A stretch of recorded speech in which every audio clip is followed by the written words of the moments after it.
This is Phil Bell from Freedomworks on the Daily Mojo with your morning update.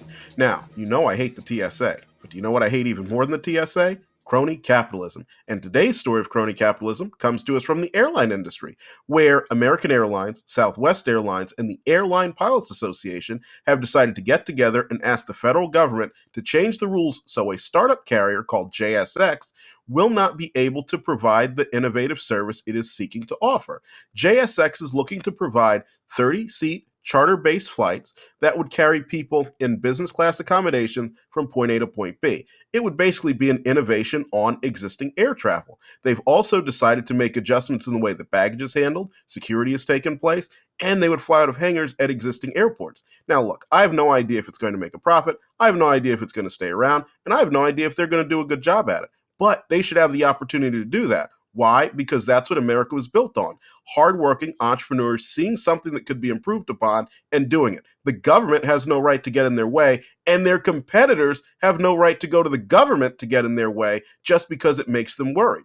But here's the interesting part. You see, Southwest Airlines was once this same competitor because it was based in Texas and it did a very good business flying people around the Lone Star State. It did such a good business that American Airlines, which was already a large established national rival, went to Jim Wright, who was a congressman, later on House Speaker, and asked him to regulate Love Field, where Southwest flew out of, so that they couldn't offer long-distance flights. And so for many years, there were very few long-distance flights you could get out of Dallas Love Field, specifically because American was trying to stop Southwest from competing with it.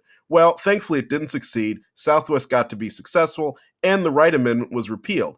But that Wright Amendment was wrong all the way, and so it's terrible to see that Southwest has decided to take up the same tactics that once tried to stop its own growth.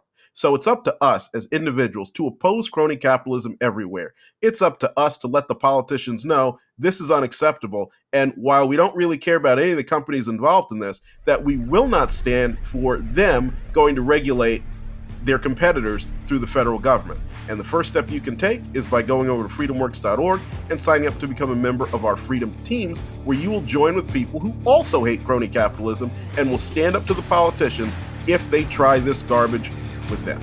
We'll see you later this week, and I hope you have a great day. Phil Bell's Morning Update is only on the Daily Mojo.com.